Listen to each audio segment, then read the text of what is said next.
Hey Cheryl, can you hear me?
There it is. Okay. Mute. All right. So we're good to go. So to mute yourself. Cheryl, can you hear me? Yeah. Perfect. We could hear you. Thank you. Excellent. Barbara, I'm going to shut your doors. Yes, sir. How can I help you? Barbara, you'll do the, you do the public comment, right? Like we Yes, I did. do. Okay. All right. Well, see who else shows up. It's gonna be a good one.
Good afternoon, everybody.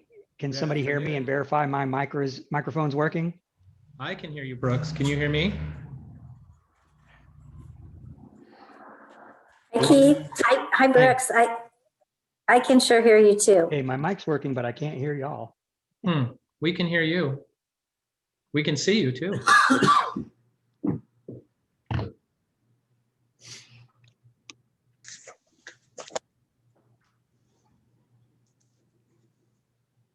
Sometimes my headset doesn't connect automatically.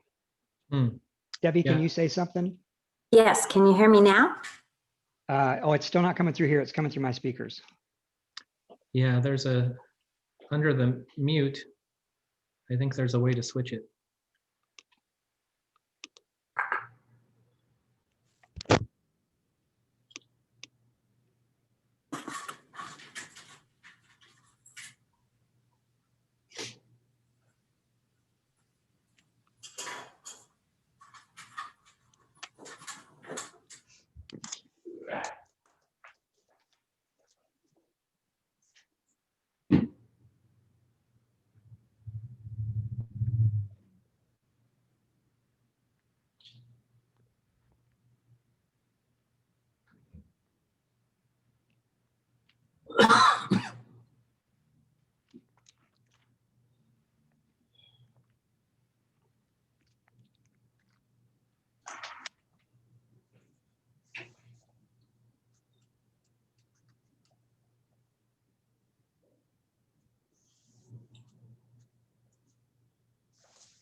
Hey, Brooks, can you confirm with Charles that he received the email?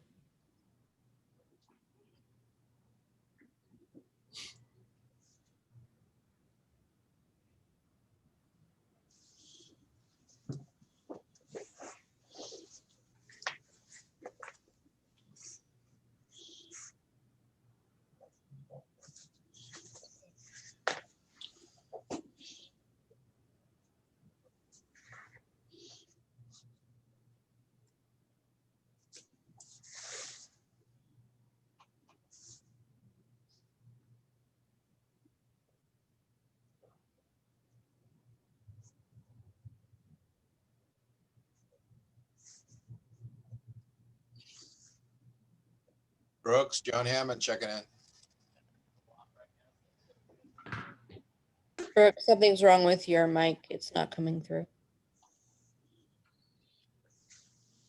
Hello, Mr. Hammond. We heard you loud and clear. All right, thank you. How about now? There you go. Okay, thank you. Welcome. Thank you for sending me the link. There you are. Thanks, Charles.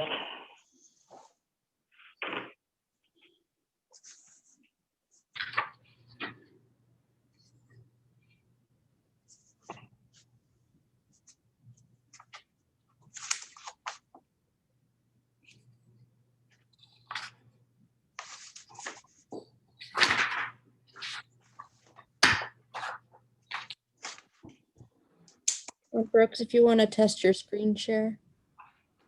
Thank you.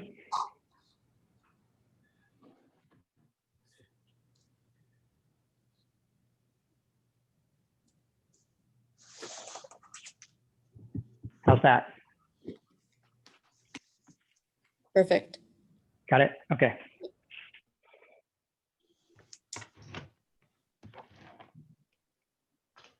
And was Rob sharing his screen, or do you have Rob's to do?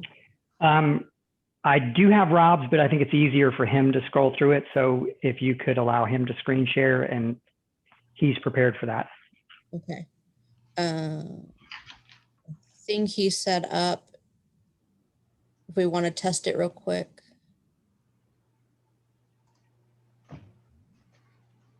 Okay, I stopped sharing.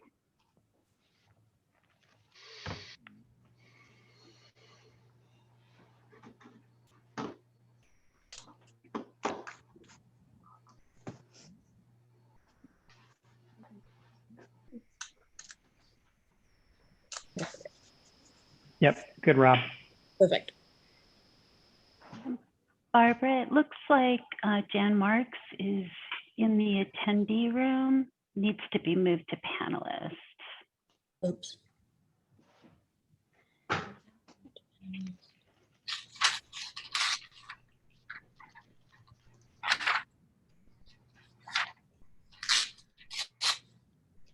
Hi. Hello, Jan. Oh, start Hello. video. There we go. I have to start the video. Did that work? Yeah. Excuse me, Patty or Barbara, Yes? could you move my colleague Natalie Lackey into the panelist as well? Sure can. Thank you. And good afternoon, everyone. Good afternoon. Good afternoon. Hi, Jeff. Hi, Jeff. Jeff. Oh, yeah. Hi, Jeff, also. Sorry. That's all right.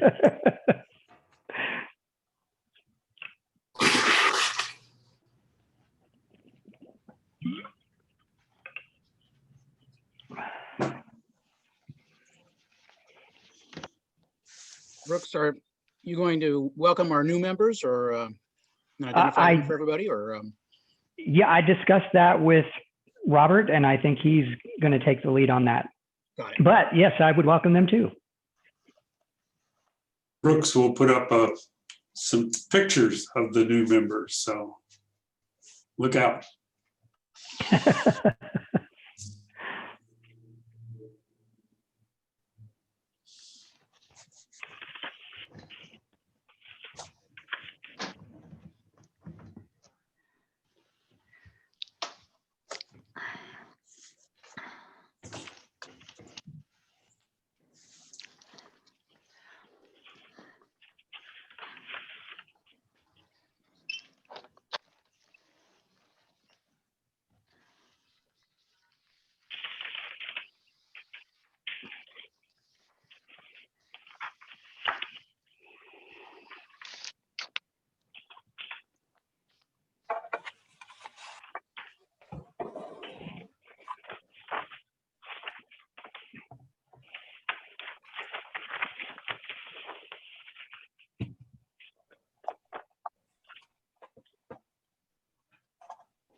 And before we begin, Jeff, did you want to mention why Natalie is on the call? Of course. Okay. Mr. President and members of the board, I have my colleague Natalie Lackey here today as well because of the rescheduling of this meeting to Thursday. It put a little bit of a crimp in another meeting I have at 3 p.m. So Natalie's here at no additional cost to the district, just to cover legal counsel if I have to bow out at 3 p.m. and the meeting goes longer. So welcome, Natalie, please. Thank Thank you. you.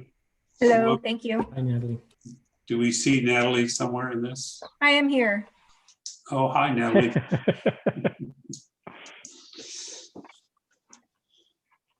Hopefully we won't keep Natalie. Thank you, Charles. A famous quote from the former mayor of Morro Bay, Bill Gates, Yates, was that the guy talking is making the meeting last longer. So I think we have a quorum.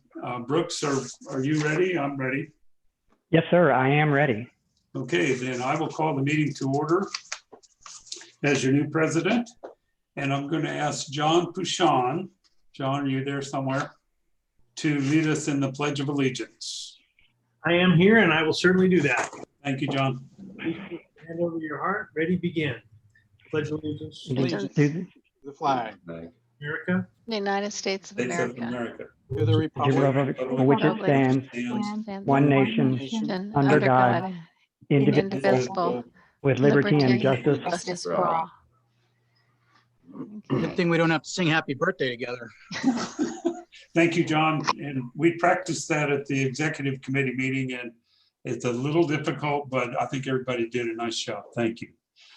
With that, I'll ask Cheryl to do the roll call, please. Debbie Arnold, I'm here. Charles Verbeau, Here, Karen Bright, Here. Lynn Compton, I'm here. Bruce Gibson, Here. John Hammond, Here. Jeff Heller, Here. Jan Marks, Here, Scott Newton, here, Don Ortiz-Leg, Here. John Pichon, Present. Keith Storton, Here. Robert Enns. Here. We have a quorum. Okay, thank you. First of all, I'd like to recognize and welcome our 3 new members, Scott Newton, and Brooks has put a picture up here for us. Scott, welcome. Did we Thank you. see him on the roll call? I don't have him. Don Ortiz-Leg. Thank you. Good afternoon. County of San Luis Obispo, and Jan Marks from the city of San Luis. Welcome, welcome. thank you. So with that, I wanted to clarify with the board that I'd prefer to use first names when we call upon you or you'd like to be recognized. If that's unsatisfactory, anyone can let us know. That's The fine. only problem we'll have is we have 2 Johns, but we'll figure it out. As your new board president, I wanted to inform you that I've had a chance to make a little field trip out to see John Ryan. I've made 2 trips through the recycle facility and had a very long discussion with John. I was able to go to North County and meet with Randy Miles and go through their facility up there and learn a little bit about how it's different than the one at Cold Canyon. Also, Brooks met me at Mike DeMilo's studio, and we're seeing how he's changing from physical going to classes to virtual. Very interesting. I've also been able to attend 2 industry meetings, so I'm getting my feet on the ground here, trying to do a good job for you. So with that, I think, Brooks, did you have any comments? No, I just appreciate you taking the time and doing all the legwork and making those rounds. It's real good to get you up to speed. Well, it was actually quite interesting. And by the way, John Ryan has told us that they recently received some new robotic sorting machines, and he's invited the executive board out to take a first peek, and they'll be installing those in the next few weeks. So I'm anxious. I've heard really good things about the robotics and the ability to sort. So hopefully we're going to be able to upgrade some of our processes here. With that, then I will open the meeting to public comment for items not on the agenda. Barbara, I'll refer to you for whether or not we have anyone waiting. Thank you, Mr. Enns. So if anybody in attending the meeting wishes to make a comment, you can hit the raise hand button at the bottom of your screen. Or if you're on the phone, you can hit *9. And this is for items not on the agenda.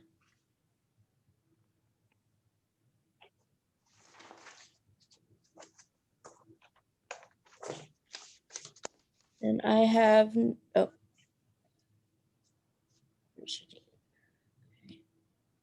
Okay, Janine, give me 1 second.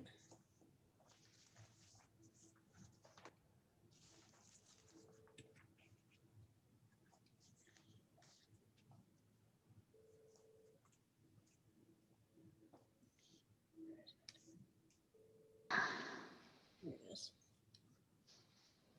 Why that happened, screen share. Yes. There we go.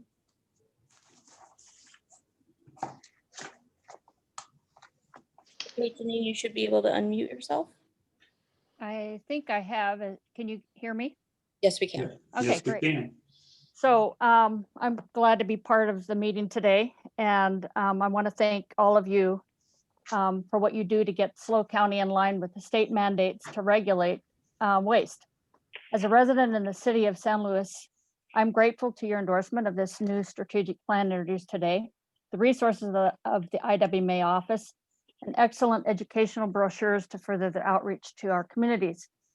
People need to be informed about the new requirements. I believe that citizens do want to do the right kind of trash and recycling, but are often working on old habits and understanding. Our waste bins get picked up every day and go out to the trucks and are no longer my problem. But each individual needs to know about and follow the rules, like not putting plastic bags of kitchen waste in the green waste bin or polystyrene packaging in the blue bin.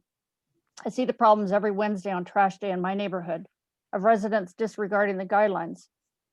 IWMA's new strategic plan has important tasks ahead, and I would like to help IWMA's goals as a community volunteer and ambassador towards reducing waste in my neighborhood, and can help with the overall of important reach into homes where IWMA staff just doesn't have the personal time to reach.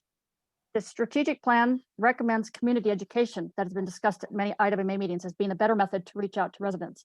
I would like to propose that IWMA set up a training time for volunteers to promote the goals and objectives of the strategic plan as highlighted on page 80. I can help IWMA to recruit neighborhood ambassadors throughout the county and engage at least one student representative from Cal Poly. Fine details can be worked out with ambassadors having some form of IWMA badge, perhaps a vest, and educational brochures to pass out to their contacts. Reporting back to staff of progresses, ideas, and problems would be part of the effort. There are many passionate people interested in this effort in SLO County, and we want to help. Thank you. I'm Janine Rands. Thank you, Janine. Barbara, do we have anyone else? I do not have any more public comment. Very good. Then I will close public comment and we'll go to item number 5, Executive Director's Report. Brooks. Thank you. And for some reason, Barbara, do you know why I did that? I lost the board on my screen here. I'll try it again.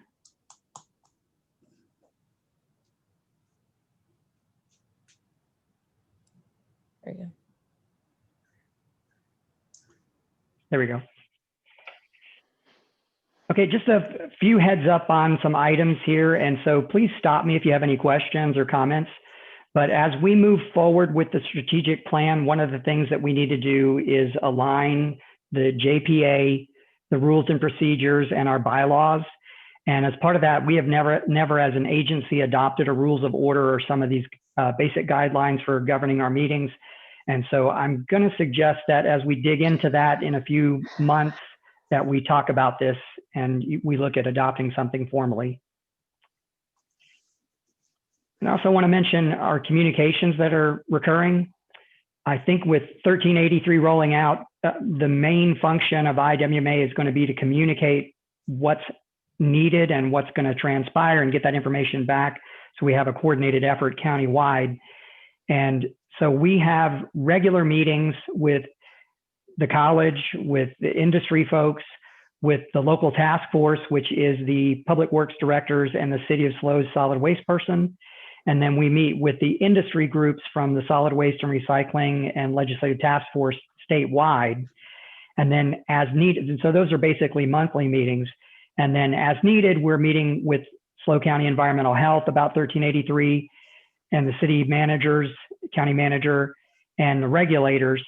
And then regarding 1380, then regarding the, let me back up, go back to the industry meetings. Those are an essential meeting. We have those every month. And generally they're attended by the board president, and Mr. Enns has been in those meetings. And we have an agenda, we have a roll call, we discuss the pertinent issues to the industry folks. Then we have an open discussion every meeting. And then we have a follow-up survey that we send to the board, send to the members in case they have any questions or anything they didn't bring up during the meeting. And then with 1383, we're also extending these efforts, and we're meeting with other public agencies similar to our JPA to get how they're implementing 1383. Again, we're meeting with the regulators pretty much on a weekly basis now, continuing to meet with the city county managers, public works staff, and then we've had one meeting with the legal staff or attorneys from each jurisdiction, and those are going to be recurring. And then we are setting up a meeting with your procurement staff so we can tell them about the requirements for purchasing for 1383. So a lot of our function going forward this next year is going to be communication. I think we're making a good start in that. Then I want to mention our budget. As we move forward, we're going to need to probably increase fees, or that's what we're going to recommend. So I just want to highlight where we are through July through September of this fiscal year. And so you see in there, we should be at about 25% target, and we're right there pretty much across the board. And then our entire budget, what it looks like moving forward is we'll have about $2.6 million reserved left at the end of the year. But remember that $1 million of that is reserved for hazardous waste closure. And so we're going to end up with basic reserve of about 1.6 million. But again, that's not really surplus because we're going to need that to fund 1383. And so our tentative budget schedule is for next month. We will discuss the major assumptions that we're going to bring forward and get your feedback on that.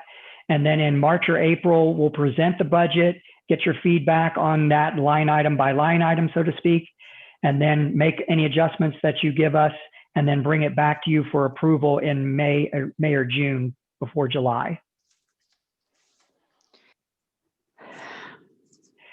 And then to preview some items that are coming up next month, R3 conducted the revenue audit. So they were looking at the fees that the haulers pay for us, which is 2% of their gross receipts. And so we'll be giving a report on that. The polystyrene ordinance that was approved basically 2 years ago now is supposed to roll out in April, and we need to have a discussion on that. And the budget preview, we're going to talk about some of the discretionary spending and non-mandated sponsorship or commercial support that we do, because those are not mandated, and it's just something that we've been doing, and we need your feedback on whether you want to continue to do that. And then regarding the strategic plan and programs, obviously we're going to make some recommended improvements to how we do conduct business internally, and then we're going to continue to implement the strategic plan. And so there's going to be some additional costs that we're going to recommend, including some of the consulting work that we're having done now. And then Morro Bay, I've got a couple slides on that because that might be a year out, but I want to give you a heads up on it. And I did kind of mention SB 1383, but we believe we're going to need to increase fees. That is, if we keep our current programs funded the way they are, we'll probably need some additional staffing, some in-house and some outsourced.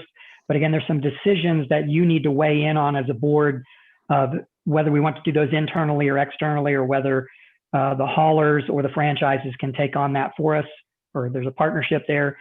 And then depending on how many staff we hire and the needs for our office space, we may have to look at adding office space. And if we're staying in this building and don't need to add space, there might be some needed repairs to the building.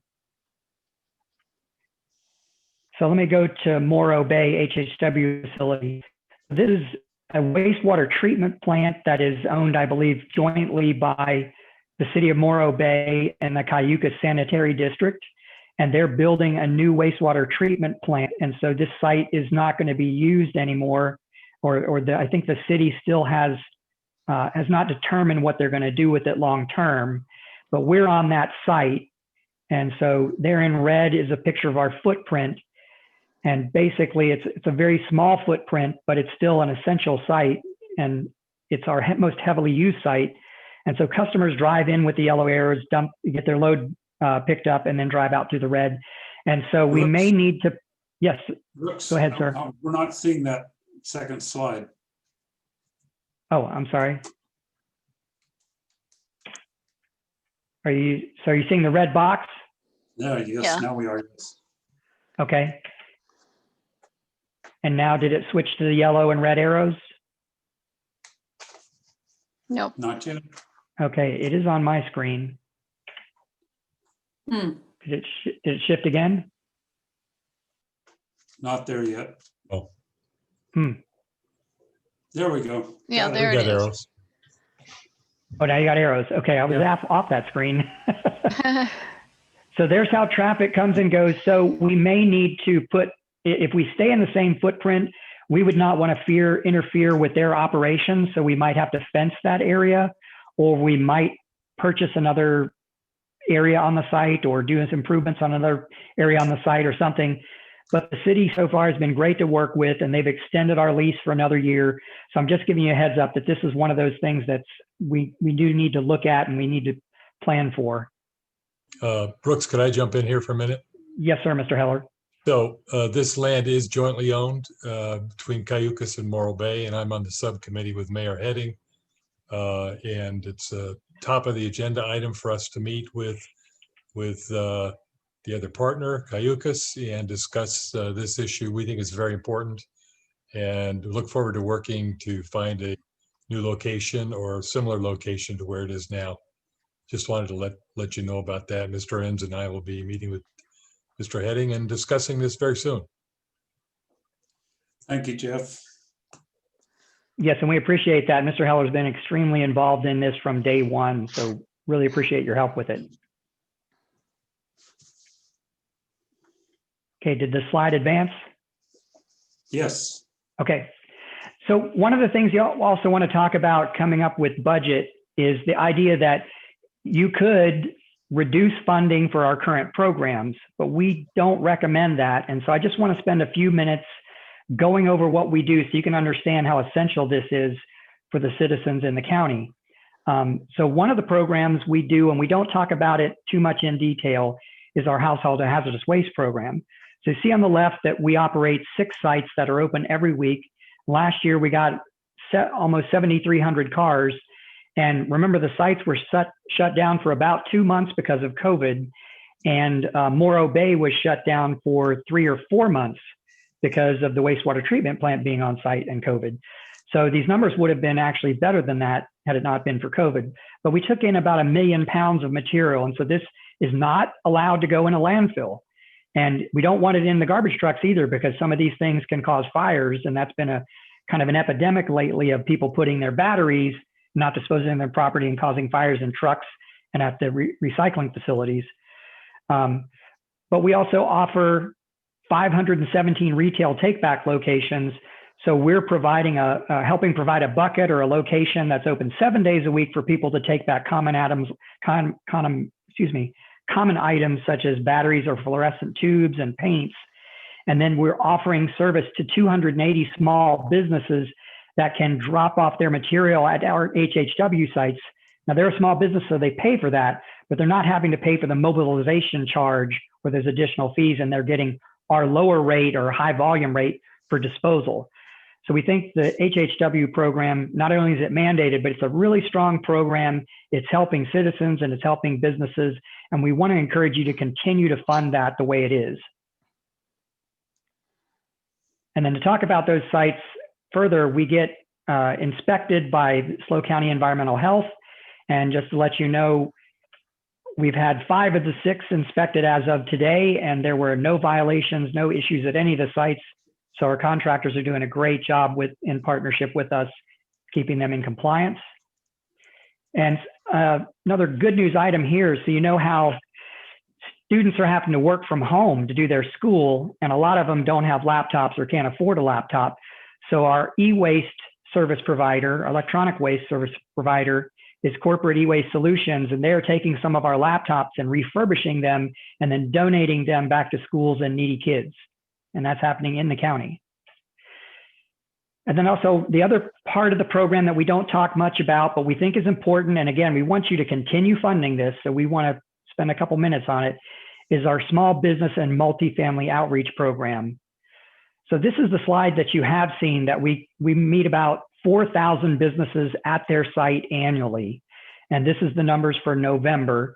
And we only did about 300 because we had to go to purple tier on the 18th and couldn't finish out the rest of the month normally. But what they're doing is implementing the education and training that the state provides mandates, but they don't provide very little outreach or education.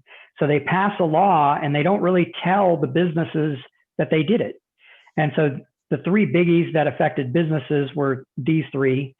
And so back in 2005, when 341 got passed, we started providing this, filling that gap. So we're going out to businesses and telling them the state passed this new rule, this new law, and this is what you have to do to be in compliance. And for larger businesses, they have an environmental expert or a team that monitors the state and then gives them education. But local mom and pops don't have that benefit. And so we're the only ones that are going out there door to door and showing them what they need to do to comply. And so we're using Science Discovery Center. This is 3 of their staff. They have about 5 employees who are working 25 to 35 hours a week on our behalf, doing some of this outreach. And of course, the owner works full time. But they're doing the education and supporting supporting staff by providing training, and they're creating posters and flyers, and they're also doing support for the haulers. So this is an example of the mandated recycling program and food waste program. So they're breaking down this complex regulation that the business never even heard of, and they're breaking down into bite-sized pieces and walking in the door and saying, we're here to help. This is what you need to do. This is how you need to comply. And furthermore, they actually are providing them with carts, and on those carts, they provide the stickers in bilingual, both English and Spanish, and help train those folks. And then another thing they do is the multifamily businesses. There are over 9,000 properties in the county where multiple multi-housing units on one property, and property managers are generally just providing a dumpster for garbage and a dumpster recycling and now green waste, and the individual homeowners are getting no actual training. And SB 1383 is going to mandate that basically you knock on doors and have people be educated on this. So Science Discovery is doing this for us now. And then we also work with the haulers. So there are a lot of contamination issues or overfilling, or the carts are old and dirty and the language gets lost on the top. And so they're going out and helping counsel with these people one-on-one and helping the haulers stay in compliance. And they document every bit of this. We get hundreds of calls and emails that they answer for us, and they keep a database for us. So again, we think this is a great program that benefits the local businesses, the haulers, your jurisdictions, and obviously the environment, and it's keeping everybody in compliance. So again, we recommend that you continue to fund these programs, and as we move forward, we'll try to highlight these once in a while. This program that you've heard the most about is a school education program. And just to remind you, even though school isn't in session, they're still doing these classroom presentations virtually. So this was the number of presentations they did in November. And so they've done a great job in just a few months of adapting from normally driving to a school and walking in a classroom to developing these background slides and green screen and basically creating an in-house TV studio in their warehouse and adapting all their presentations online. And so the great thing is that the students are actually participating in the presentation while they're doing it live. So they can actually talk to the kids, have the dialogue back and forth, just like in a classroom. And Patty pointed out to me, and their parents might be in the room too, so might be getting a twofer on the education here.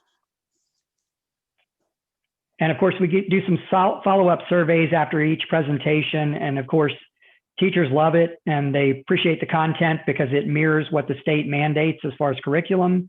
And so we just get positive comments across the board on the entire program. So again, the idea is that you keep funding that, or we hope you do.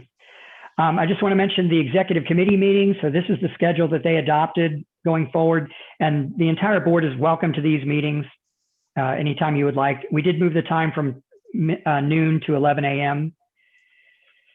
And I was going to discuss the meeting invitations, but we're still working out the nuances of Zoom.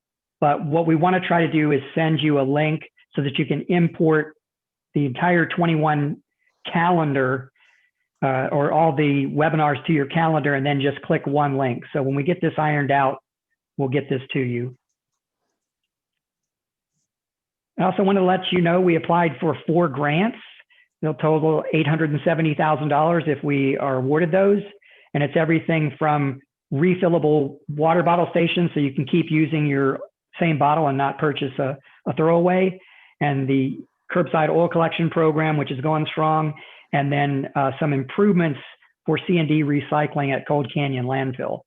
And if you approve this item, we would also have the authority to execute these grants if awarded.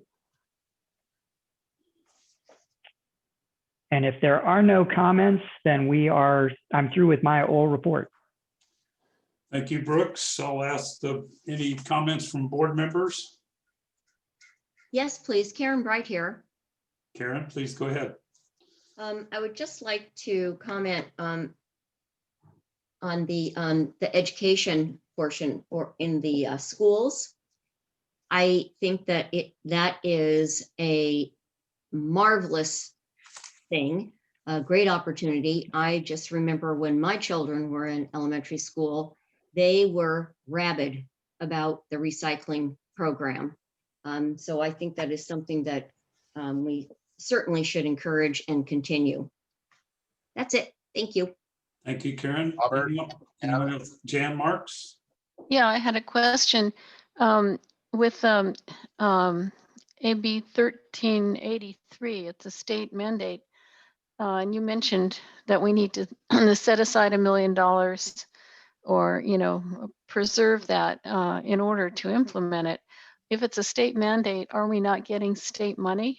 I think that in general, that's the principle. If the state mandates something, yeah, go ahead. If I may, President, yeah, it's the state considers it not to be unfunded because they give you the mechanism to be able to charge for the services. And so, okay. So that's what we will recommend when we get to the budget next month. We'll show you how we have 3 different fees that we charge through the landfills and 30 cents on your residential fee and 2% of the hauler fees.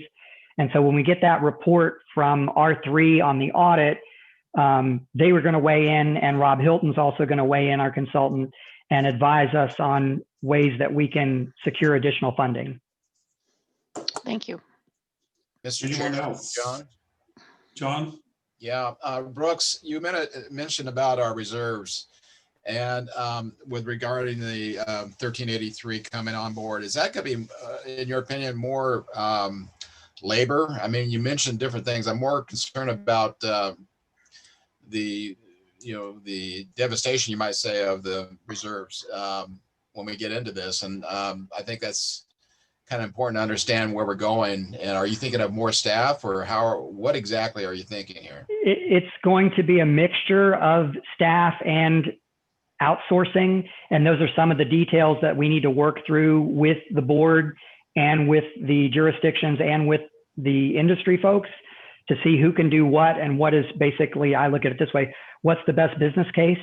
What's the cheapest way for us to do that and to coordinate that? And so that's part of the reason that the estimate is 650 to 950 is because if we have to fund all of it ourselves and, you know, we can't coordinate activities the way we would like, it's going to be towards the 950 end. If everything works in our favor, it'll be the 650. But those will be recurring. So one time. No. That's the long term. Every year, that's what our budget's got to go up. Okay, I missed. Yeah, I didn't hear that part, or at least it skipped. But okay, yeah. When are we going to be getting into that as far as calendar agenda items? Do you think? Yeah, next month we'll give you a preview on how that will look. Okay. And the big picture. Yeah, I'm sorry. Can I speak to that also? Well, you have a organization chart you're going to put up here in a moment, and we'll take a look at it. Yeah. And as we get through, as Rob speaks, you'll learn more. But the idea would be that we're going to spend our reserves down. And the question is, when do we invoke the fee increase? And so we were looking at those projections in the last week or so, and it looks like sometime between next January, a year from now, and next June, that's when those reserves will be exhausted. And so sometime around next January is when we would probably be looking at it, recommending we execute the rate increases or fee increases. Very good. Thank you. Okay, thank you, Brooks. Anyone else? Okay, I'd like to open this discussion to public comment. Barbara, anyone wishing to comment from the public on Brooks' report? If you wish to make a comment, you can hit raise hand at the bottom of your screen. Or if you're on the phone, you can hit *9. Brooks, I'm going to be kicking you off here in a second. Help if I stop share? It might, yeah.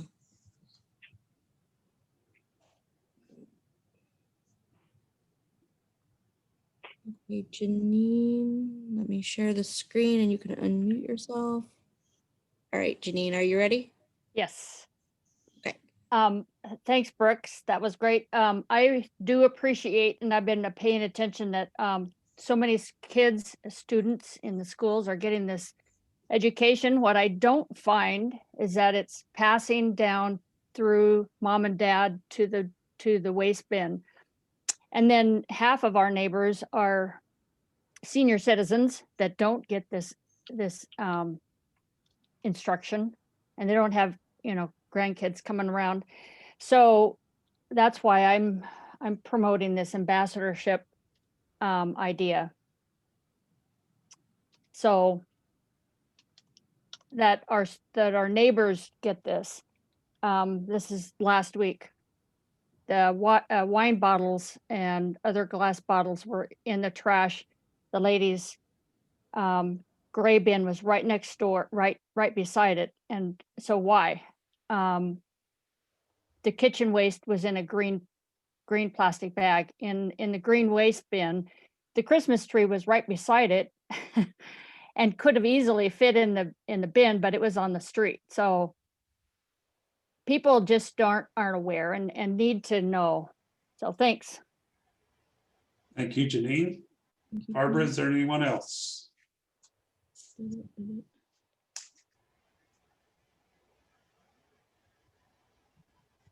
We do not have any more public comment. Okay, thank you, Barbara. With that, I'll close public comment on Brooks' report. Thank you, Brooks. Excellent report. Especially excited about the refurbishing of the e-waste. I think that's a wonderful program, and getting out and letting the commercial carriers, users know a little more about what they need to do is excellent. Excellent report all over. With that, we'll go to the This is Supervisor Ortiz-Leg, Dawn. Oh, yes. Hi, good afternoon. You know what, Brooks, I just wanted to go back over on one piece, which is one of my favorite things, and that is what was the thing with the plastic water bottle? The water faucet, those nice things you can bring your own bottle thing. Where are those going, or how does that work? Please. Brooks, do you want me to jump in and speak? Yes, I was going to say, Patty knows the location. I've used the one at the airport, so that's where you may have seen them. They're at airports all over the place, and you take your refillable bottle, and you don't have to buy a $5 bottle of water. But go ahead. Exactly. Patty. I'm cheap to like be that. honest with you, on this, it's a grant that we applied for, so we have not received it yet. And it is a competitive grant, so there's a lot of state agencies or people inside the state of California who are competing for this grant. And the idea behind this was to place them, I reached out to all the cities in the county, in our parks and recreation areas. Some of them are wall mounted, some of them are pedestal mounted, as well as adding recycling containers to all these locations as well. So that's the gist behind the grant. Hopefully we get it. Thank you. I hope so too. Thank you, Dawn. Thank you, Patty. Any other board comments? Then we will close item 5, Executive Director's Report. We'll go to public comment for items on the consent agenda. And I'd like to explain that if any of the board members pull a consent item for separate discussion, I will then call for public comment after the board has had that separate discussion. So for now, public comment on the consent agenda. Barbara? Yes, sir. Anybody in the audience can make a comment, you can hit raise hand at the bottom of your screen, or if you're on the phone, you can hit *9. I have no public comment for items on consent. Okay, thank you, Barbara. We'll go to the consent agenda then. If any member of the board would like to pull an item for separate discussion, it's items 6, 7, 8, 9, and 10. You may request so at this time. Jan?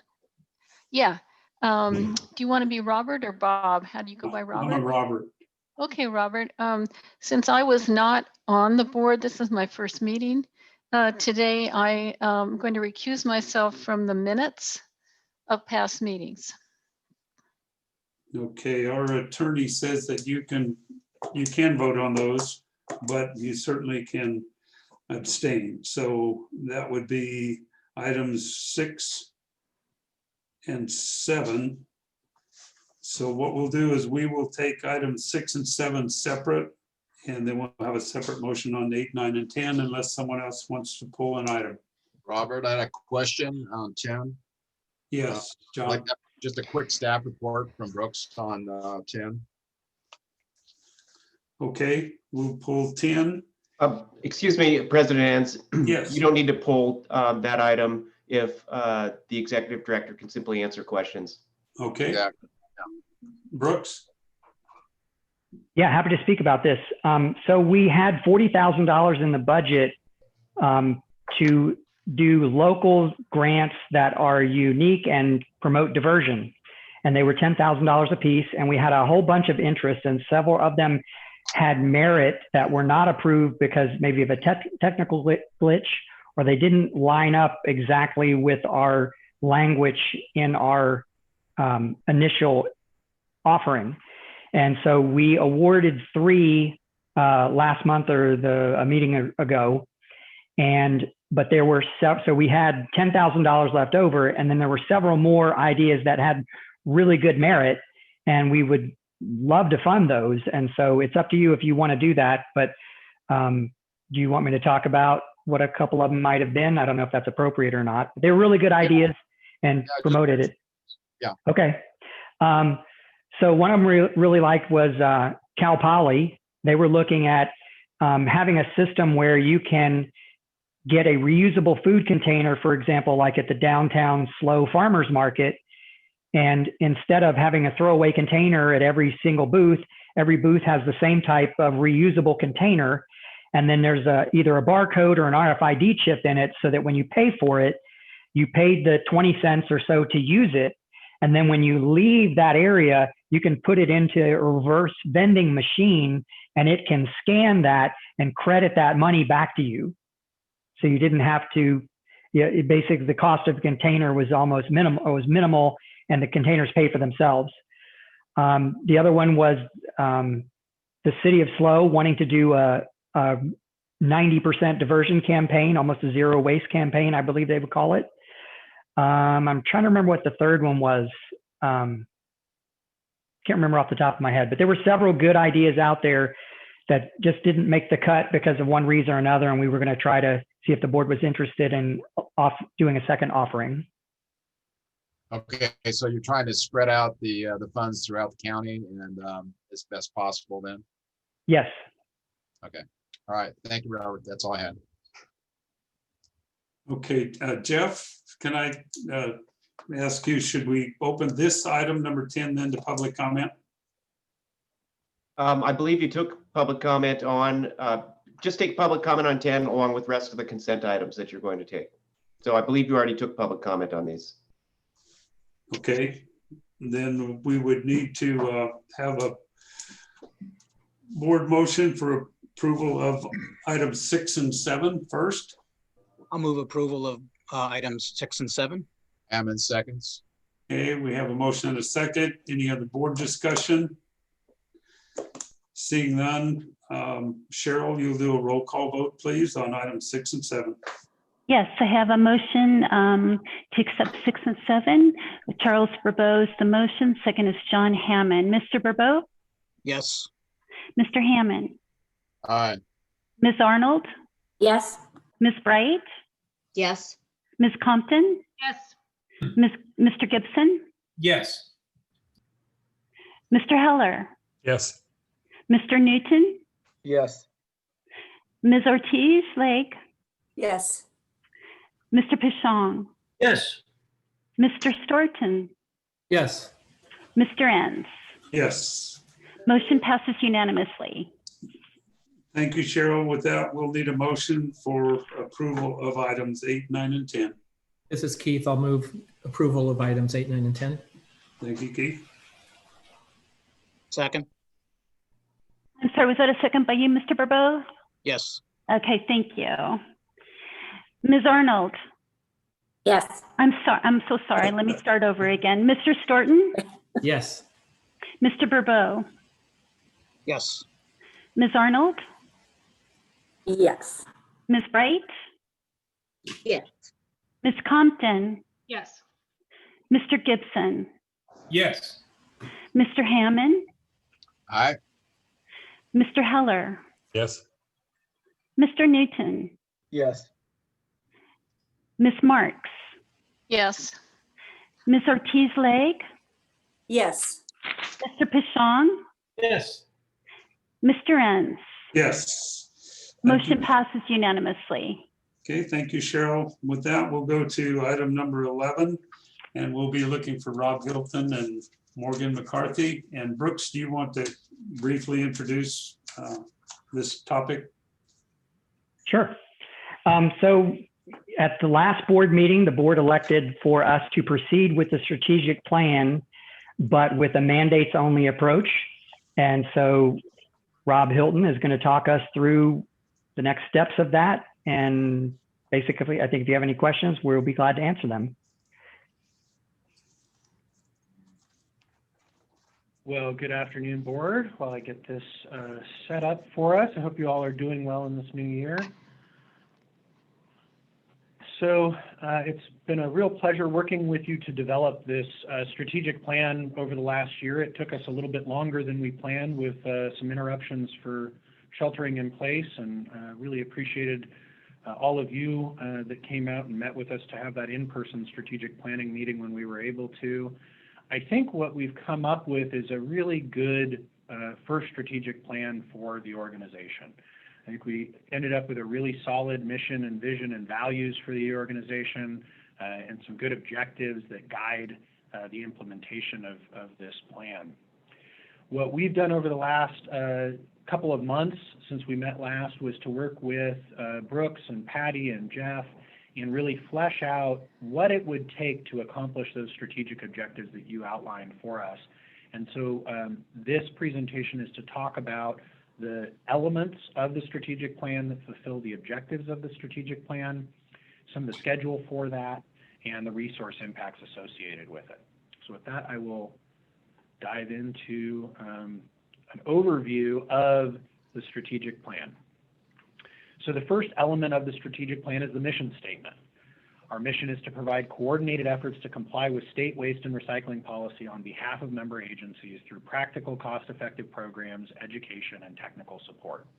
And I think you heard from Brooks in the executive director's report about some of those programs and some echoing of how those things are delivered in a manner consistent with the mission. Your vision long-term is to make continuous progress towards reducing waste in San Luis Obispo County. And we really struggled when we were coming up with that, with what's the right level of this. And you stop short of a zero waste goal, but felt comfortable with the idea of continuous progress. And then the values that staff will use and that the organization will use as it implements these things: community education, stewardship, cost effectiveness, transparency, and professionalism really guide how these things will be affected. So when we were with you in November, you approved these strategic planning objectives to provide cost-effective implementation of 1383 through practical use of combined resources, to provide consistent community education on waste and reduction and recycling throughout the county, to serve as a technical resource, to develop the IWMA organization, and to revise the JPA agreement to support the strategic planning objectives adopted by the board. So those all sound like great things, but they're all pretty significant efforts. And what we've done is to break each of those down to share with you how staff will go about implementing these things. The first objective deals with the implementation of SB 1383, and I will tell you that this is where all of the resources in the plan are really invested. This is going to be the big sea change for you over the next several years. It's where staff needs to be focused. And we see a lot of the other objectives of the strategic plan reinforcing this and reinforcing the ongoing programs and services that are provided by the IWMA. So in order to implement SB 1383, two of the biggest efforts relate to the franchise and policy adoption. So each of your cities, the county, and every single special district that has a franchise agreement in the county, I believe that's more than 30 franchise agreements, have to be amended to include all of the required SB 1383 services, reporting, administration, record keeping, monitoring requirements for those. That means specifying all of those requirements and then in an amendment mapping them to the sections of existing agreements that need to be modified, negotiating those through with the haulers, understanding what hauler cost adjustments are resulting from these things, calculating rates, and ultimately presenting those to the elected bodies. That is a huge effort. And you know, for one agency to amend its franchise agreement, you typically plan on about a year and $100,000 or so in outside attorneys and consultants to support that. You need to do 30 of them over the next year, and really over the next 6 months, as we'll show on the next slide. Similarly, the policy adoption, you're required to adopt about 8 different policies, and you're prohibited from having 4 different policies. So we need to go through all of the municipal codes that affect this and make sure that those prohibited policies don't exist. And then you need to decide on, are you going to adopt policy as a group and have it enforced locally, or are you going to adopt policy at each individual agency? And there may be a little bit of a hybrid to that. So those are the 2 big ones, but there are also accessory activities related to planning out a contamination monitoring program and reporting program around that. Building edible food recovery infrastructure to connect all of the edible food generators with food recovery services and organizations. Making sure that each of your agencies procure the quota of recovered organic waste products that's specified in 1383. And really, there's a bunch of technical assistance that needs to be provided around how to do that. Coordinating the education, which obviously is a core competency of the IWMA, and this dovetails nicely into Objective 2.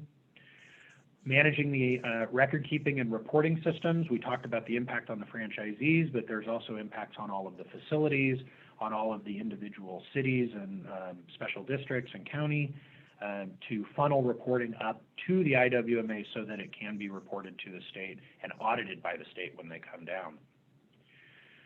One particular issue that was guided by your decision in the November meeting relates to monitoring and enforcement, and the plan based on that policy guidance you gave us is to have the JPA take the lead on the monitoring activity, the education activity, the technical support activity, but that when it got to the point of actually enforcing these rules, that would be delegated down to each individual agency to take enforcement action against generators in their jurisdiction. Lastly, we include an infrastructure development activity in here. You're all familiar with the new Hitachi Zosen facility that was built a few years ago, the new anaerobic digester.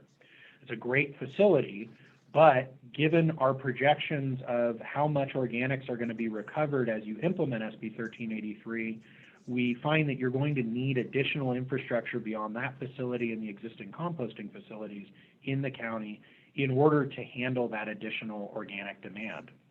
Those facilities take 3 to 7 years to site, permit, construct, and commission. And so that's about the horizon that you're on to exhausting organics capacity. And so we've included this infrastructure development task to make sure that that continues and that capacity is expanded as you grow your programs. So again, this is the major investment. I've spent a lot of time walking you through what we've included in this one because this is really the changes for the organization and what's going to cost money. We've prepared implementation schedules, one at the top here for 2021, and then the bottom schedule showing a 5-year implementation schedule. And the reason that we've done that is some of these efforts require an intense, immediate effort, but will be resolved into ongoing operation sometime in early 2022. There are others of these activities. If you look at the monitoring and enforcement, for example, and the infrastructure development in the second chart, you'll see that these are much longer term activities. And like with the monitoring and enforcement, you need to do a bunch during 2021 to set up your monitoring program. Then that'll run for a couple of years. And then in 2023, you'll need to set up the enforcement program. So we've really mapped out at a pretty granular level of detail what needs to be done, when it needs to be done, and when we're transitioning between phases of the project. So I won't walk you through each of these details in the schedules. They're in your packets, but I want to point out that the critical path on this is the franchise negotiations. We're hearing from equipment manufacturers, the people that make carts and bins and trucks, that because of SB 1383, many haulers in the industry in California will be ordering new equipment to fulfill these services. And that's resulting in longer delivery times for that equipment. So we want to give about a 6-month implementation window for the haulers to be able to order their equipment, do outreach to their customers, and make sure that customers are successful with the implementation of services and have adequate time. So that means bringing a lot of these decisions to elected bodies in May and June of 2021 for rate actions and approval of amendments. That's going to require some intense focus over the next few months by the authority, by individual member agency staff, and by all of the service providers in the county. So I'll shift gears now to Objective 2, which is the countywide community education programs. And this looks and feels a lot like what you're doing now. So the general public education and information that you provide around waste reduction, around HHW disposal, around reduce, reuse, recycle, and compost, all really supports SB 1383, right? These are all things that SB 1383 wants us to do, and increasing the level of education and information to the community around those will be critical to their successful adoption of those programs.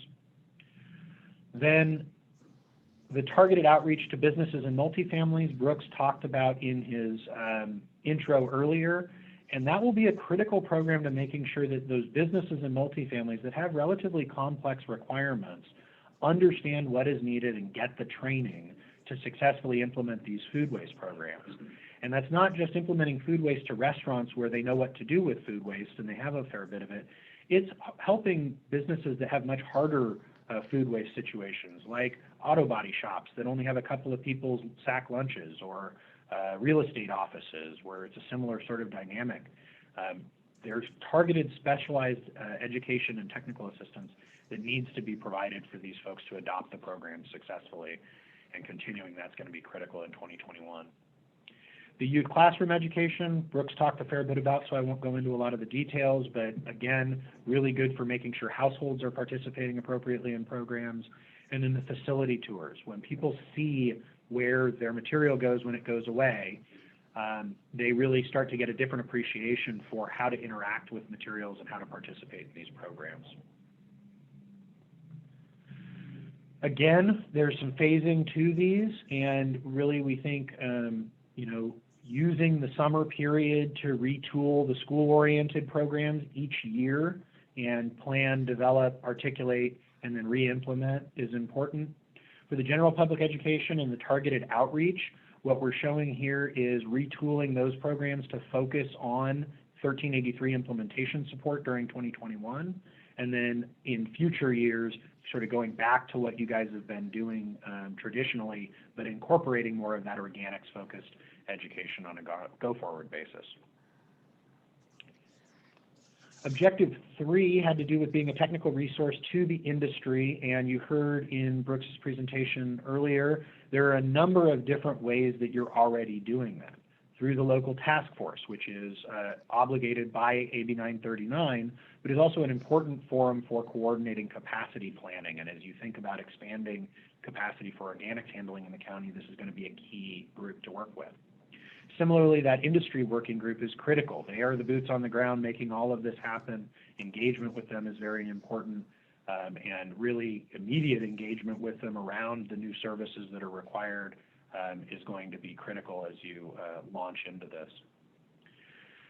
Ultimately, implementing economic development around recycling will help to build markets for recyclables and organics and other diverted materials in the county. And so to the extent that the JPA can serve as a technical resource to each of the cities and the county's economic development functions to help on these specific industry issues, that is good and will bring value to the county to having local infrastructure for those things. The IWMA, and Brooks particularly, would be a resource to each of the jurisdictions related to management of the franchise agreements. And this isn't meddling in the franchise agreements or dealing with rate negotiations necessarily, but providing context and background information and what do others do and what alternative methods are used as you're brainstorming new solutions. And then lastly, developing an R&D function, hopefully leveraging some low-cost resources like the folks that you've worked with in the past at Cal Poly. Civic Sparks Fellowships are another good sort of local government-focused fellowship group that can provide focused research and development. But that'll help you take on specific projects that you identify as you're implementing 1383 or other future strategic plan elements, and wrestle with those issues and bring some analytical horsepower to them.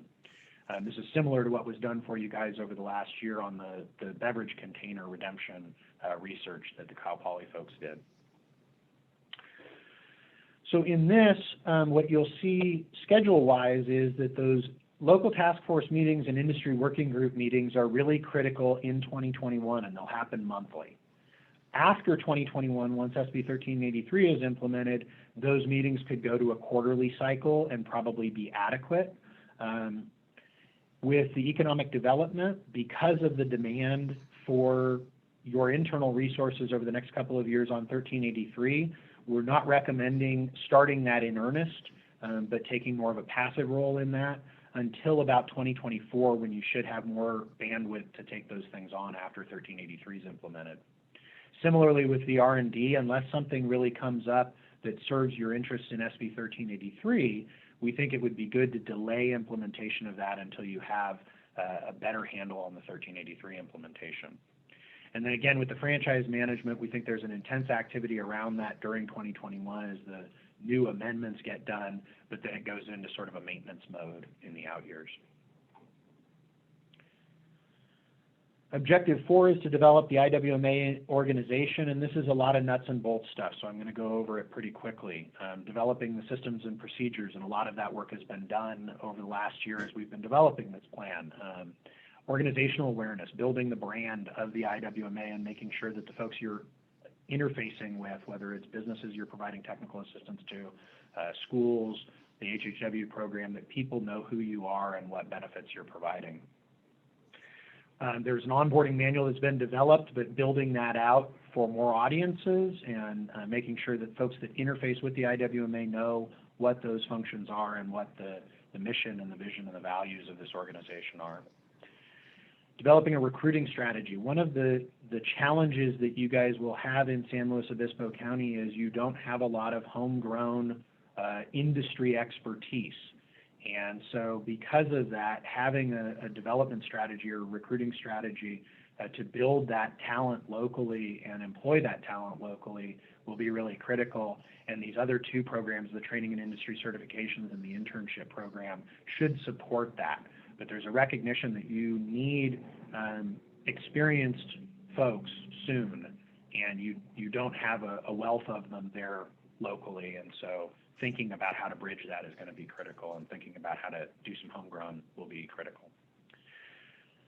So again, a lot of focus in 2021 on getting these things implemented and set. Some of this has been, continued from 2020 activities. We think that, the internship program may be a good idea for helping you with some of the boots on the ground work in implementing SB 1383. But we'll talk about the resourcing plan later, and there may be an alternative to that that would kick the internship program out maybe by a year. The last item is the revision of the JPA to support the strategic plan. And really, this is a 2021 or maybe a little bit into 2022 issue, and needs to be developed in coordination with the model franchise agreements, the ordinances that get adopted, the decisions that you all make about the level of enforcement that happens at the authority versus at each of your member agencies. And then the JPA documents, the bylaws for the executive committee, and some internal rules and procedures should get adjusted based on what's ultimately decided in those other processes. And so you see some initial planning here, a gap of time while those other activities unfold, a restart of the planning effort, and then a conclusion of the JPA development. This is a bit of an aggressive schedule, and the goal is to get it resolved before the end of the calendar year next year. I don't know that that's essential, but it may be helpful to you in your organizational development. So the big question is, what is all of this going to cost? And we've done some time estimation and some staffing estimation for this, and as Brooks shared earlier, our estimate is that this is going to add between $650,000 and $950,000 per year at full implementation. That range results from some differences in assumptions about level of cooperation. So for example, if you're able to delegate all of the monitoring and enforcement activities out to an agency other than the IWMA, you're more towards the 650 end. If IWMA needs to take on all of those things and coordinate multi-party efforts in them, it may be more towards that $950,000 end of the range. So as you implement the plan and you see what forks in the road you take and which ways you go on that, it will result in a cheaper or more expensive implementation. It's also worth noting that that 650 to 950 includes a 5-year amortization of the upfront costs that you're likely to incur in doing this. And so in year one, as Brooks indicated, there's a lot of activity that is likely to be needed in developing the franchise agreements and negotiating those, developing the ordinances, project managing all of those accessory activities, conducting the procurements that need to be done for the systems and things like that. So there's a fair bit of work in the startup that requires a high level of expertise and may be better to outsource. And then on an ongoing basis, once those things are established and the systems are in place, bringing them in-house and having your own staff conduct those things may make the most sense. As we've thought about how you would organize for this, Our recommendation is that you hire an SB 1383 program manager early in 2021 so that they can help project manage and staff manage your implementation of the 1383 efforts. That would allow existing staff to be focused on managing the existing programs and operations that are going on and contractors that are going on, and give you that capacity to really be focused on 1383. Then mid-year through 2021, once that program manager is aboard and has a good sense of the lay of the land and the projects and the demands of those projects, bringing on either a project coordinator level person or perhaps an intern, depending on the assessment of the 1383 program manager and obviously Brooks and Patty, about what level of person is really needed to support those implementation activities during 2021.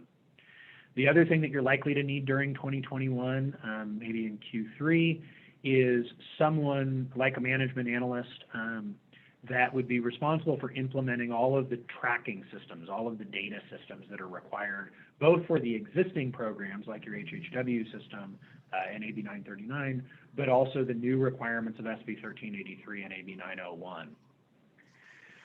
Then in 2022, when the programs launch and you start having to take responsibility for more of the boots on the ground, the lid flipping, the site visits, the compliance education, adding whichever position you didn't hire in mid-2021, either that program coordinator or an intern, or perhaps this could be a contractor. It's a function that Science Discovery is currently performing for you, and maybe a cost-efficient way of doing that. Then the last item is that at some point in late 2023, before you're required to implement the enforcement components of this, member agencies may need to add code enforcement resources. If the education and outreach is really good at bringing people into compliance during 2022 and 2023, this may be a very minor thing that could be handled within the capacity of existing code enforcement resources at member agencies. If the education and outreach has not been well invested and not been effective in those first 2 years, you'll be in a position where you have more generators out of compliance and more compliance actions that you need to take, and therefore more compliance resources that you'll need. So I know in talking with Brooks and Patty, there's a real focus, and I know the board is aligned with this, on getting that education and outreach and getting those resources dialed in early to make sure that you have compliance and don't end up in that position where you're issuing penalties later on. So that concludes the strategic plan.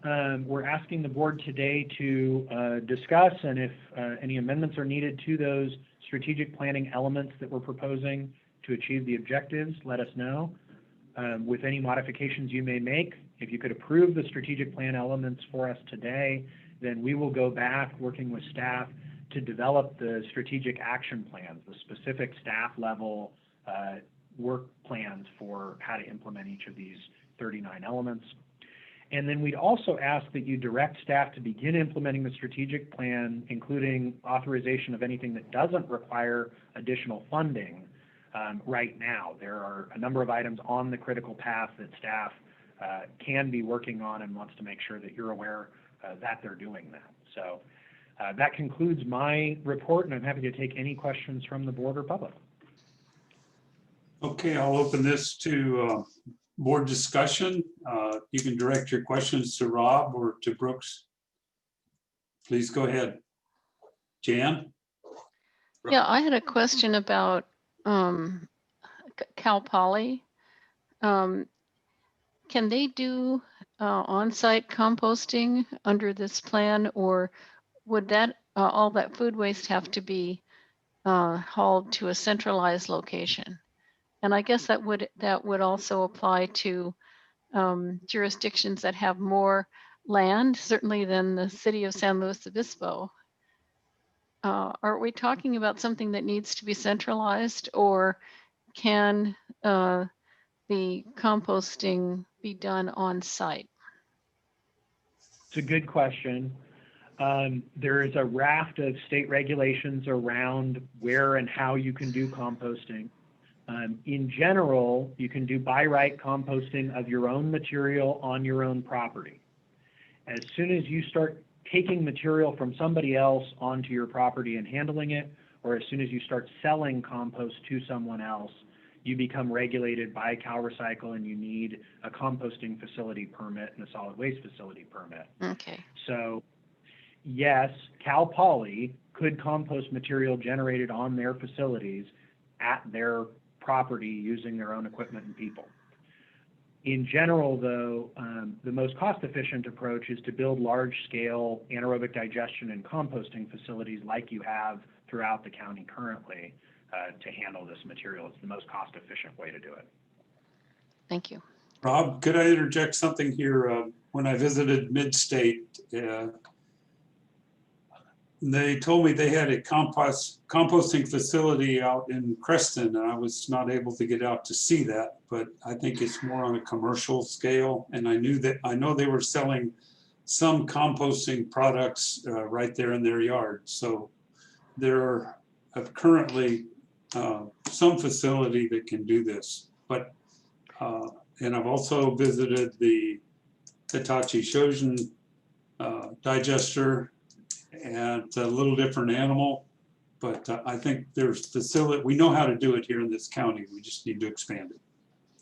Yep, that's exactly right. Robert, oh, I have a question if I can jump in. Yes, Keith. Thank you. Rob, in regards to the franchise agreements, is there any value in trying to consolidate those agreements, have something at minimum, perhaps an addendum of sorts that each community would have to help us achieve similar objectives? That's exactly the idea, is that the IWMA, working with the public works staff in each of your agencies, would develop a model amendment for each of your franchise agreements, and then perhaps sit down with the haulers as a group to try and negotiate terms that are consistent and services that are consistent amongst all of the haulers countywide, so that we can then give that model amendment to each city, county, sanitary district, special district, and they've got something that's fairly easy to adopt because their hauler has already sort of signed off on the terms of it, and you're down to a dollars negotiation at that point. Okay, very good. And I know we've had some, historically, some difficulty obtaining data from certain vendors and getting those reporting requirements taken care of. Would this include language like that in order to make it easier for IWMA to grab that data and use it? Yeah, we would include the standard record keeping and reporting information that is in every other franchise agreement in the state at this point. It's very common to get this information that was challenging for you to get. It's even common for the companies who it was challenging for you to get it from to provide it. So I think we can get there. Okay, great. And then just one more question for Brooks. I do appreciate Janine's letter that she wrote to the board about trying to get community volunteers. And I know this is more of an operational item and something we wouldn't micromanage, but I think that concept is worth looking into, and maybe perhaps drilling down into that to see what we could do within our communities. I think sometimes getting information from a neighbor is really effective in trying to spread a message. And just wanted your thoughts on that, Brooks. You put me on the spot. I am. This has been brought up before, and we just, I think internally we've had reservations about that, because anytime you're sending that person out there with IWMA's name on it, where does it cross the line of being educational, and where does it become harassment and a little bit of that bickering between neighbors? So we've kind of had we haven't embraced that as of yet. And we have talked about this before. It has come up before. Okay. Well, I hope there's a workaround somehow to where both objectives could be achieved, but that's just my opinion on the matter, and I'll leave it at that. That's all the questions I had. Thank you. Thank you, Keith. Jan, please go ahead. I just wanted to address that last item that Keith brought up. EcoSlow is the environmental center of San Luis Obispo County, has a contract with the city of San Luis Obispo to lead hikes on the open space, also with the county recreation, parks and recreation department to organize volunteers. They have this giant list of volunteers. EcoSlow was actually operated the first recycling operation in the city long ago, and they finally had to close that down because it got to be too much for them. But I think possibly contracting with EcoSlow to organize the volunteers, and basically that would have it be like one remove from the IWMA, and you wouldn't have to supervise it. It wouldn't be staff. It would be people who just really believe in recycling, and they are all residents of these various cities in the county. So that would be a thought, maybe something to take up after the strategic plan, but it's been very effective with the agencies that I'm familiar with. Mr. Chair, Hammond. Mr. President. Don, your question? Yeah, Rob, looking on the estimated resources on page 87, is this in addition to our current staffing level? You're talking at the low end, 4.8, roughly 5 people, and at the high end, a little over 7. Is that in addition to our staff now? That is, and it may include some staff at each of your cities. There is some resources in that staffing estimate piece that have to do with building counter activity for the construction and demolition and the water efficient landscaping. So there's little fractions at each of your cities for that. But otherwise, yes, those numbers are IWMA in addition to the current operations. So the next question then is enforcement. You said that depending on whether the cities do it or we do it, you still have almost $5,400,000 in there for enforcement on the IWMA side. I don't follow that exactly.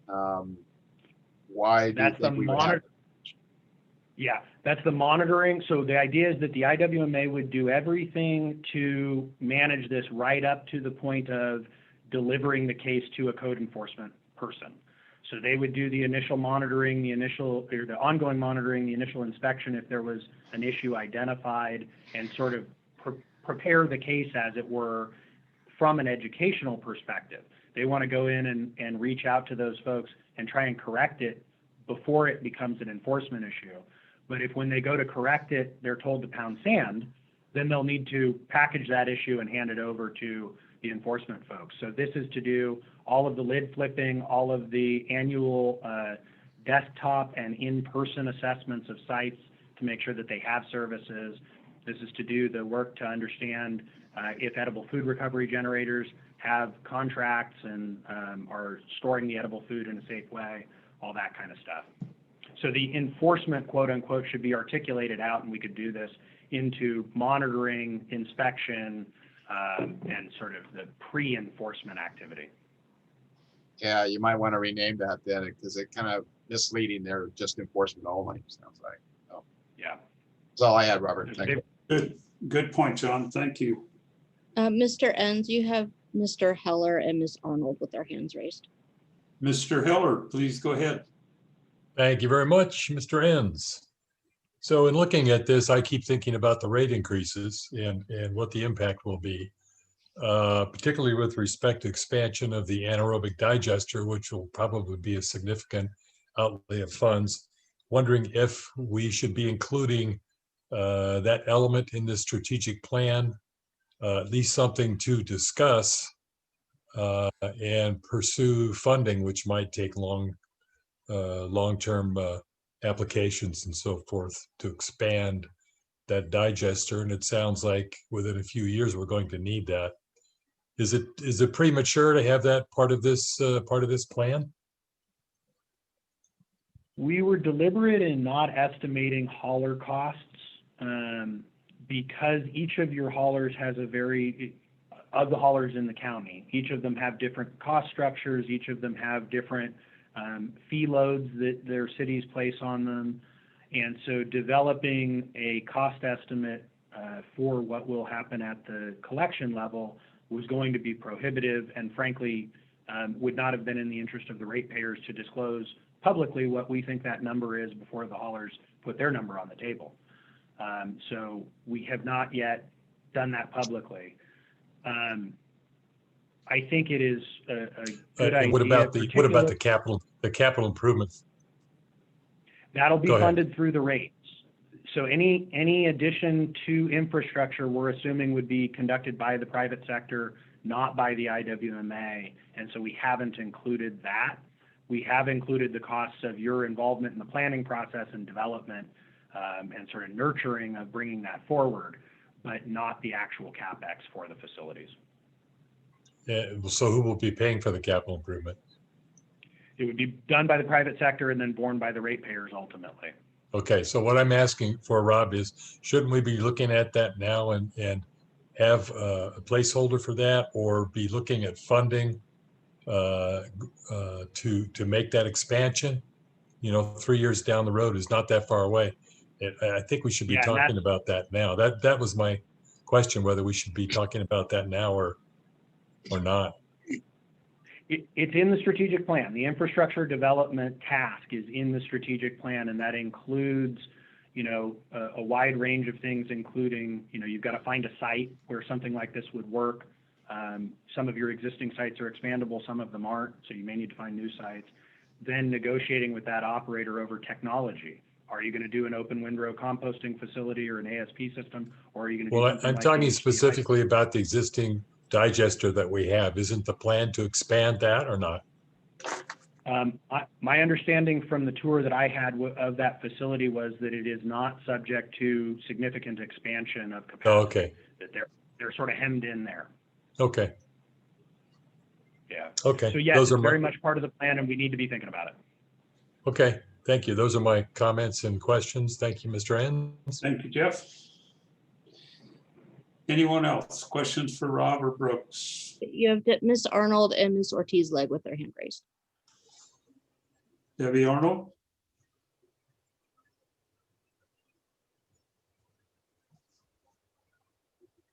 Cheryl, I'm not seeing Debbie pop up here. She might need to unmute. I'm looking for her. I do. Here we go. Thank you.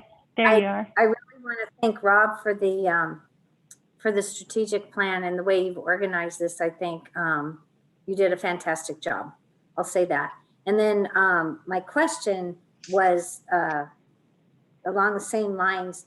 So up in the North County, we have the I believe it's the only commercial compost project to date. But I know how long it took to get that permitted. It's actually in the unincorporated of the county.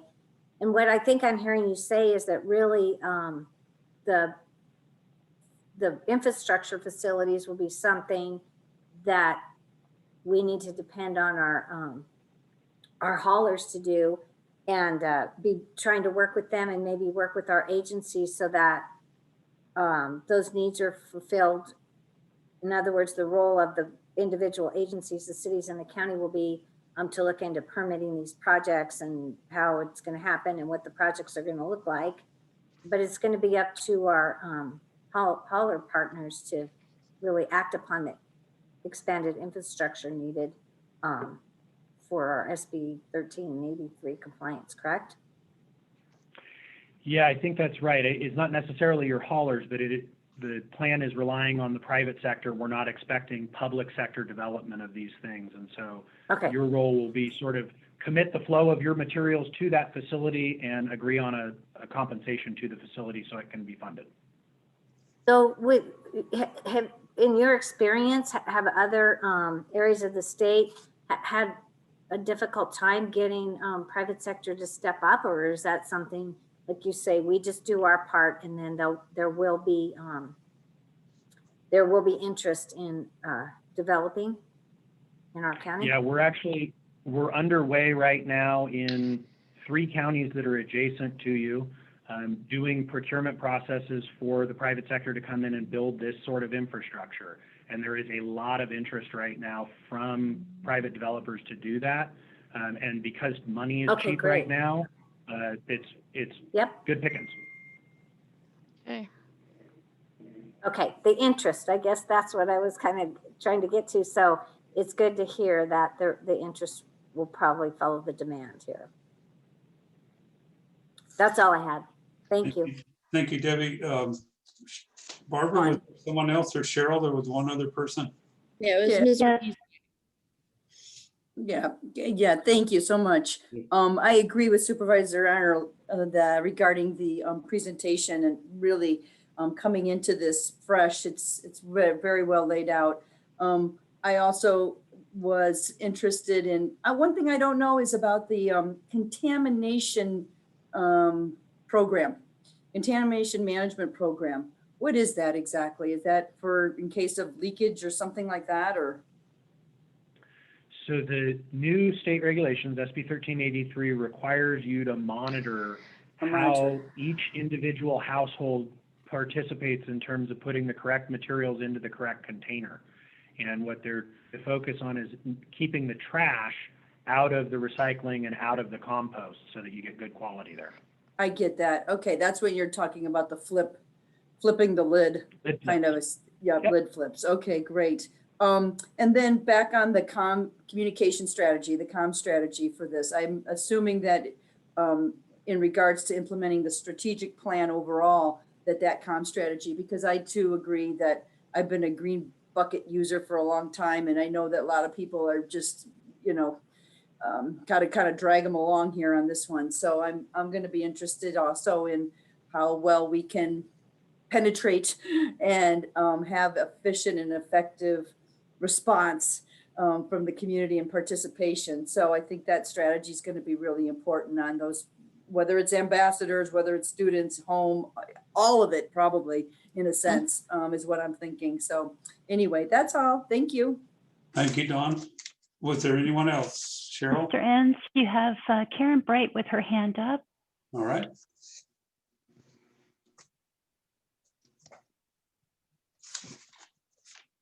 Karen, please go ahead. I'm sorry, I'm having technical difficulties, so I didn't have a question. I'm just a mess here. Thank you. No problem. Okay, anyone else from the board? Yeah, Robert, I'll just throw in real quick. I think the digester at San Luis Airport was done by Waste Connections on a private enterprise type of system again. But I will say that our company just finished a huge facility down by Gaviota, actually from the county of Santa Barbara and Tehigas landfill.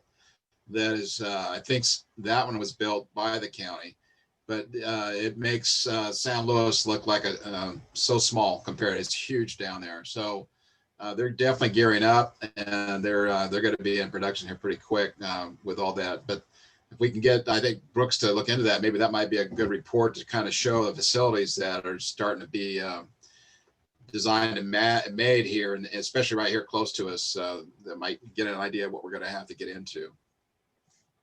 Thank you, John. I was involved in negotiating that Santa Barbara facility. It's actually financed by Mustang private entity, but guaranteed by the county.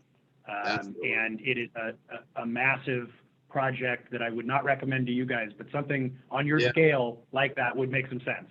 Yeah, it's huge. Okay, thank you. Jan, you had a comment? Jan Marks? Oh, yeah. Well, I have a question. Thank you for clarifying the difference between monitoring and enforcement.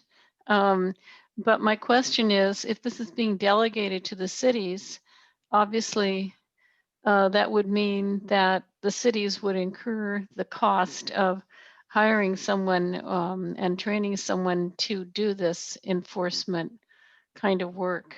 And so I find that somewhat troubling. Have you actually talked to the cities? And I'm fresh to the board too, it's my first meeting.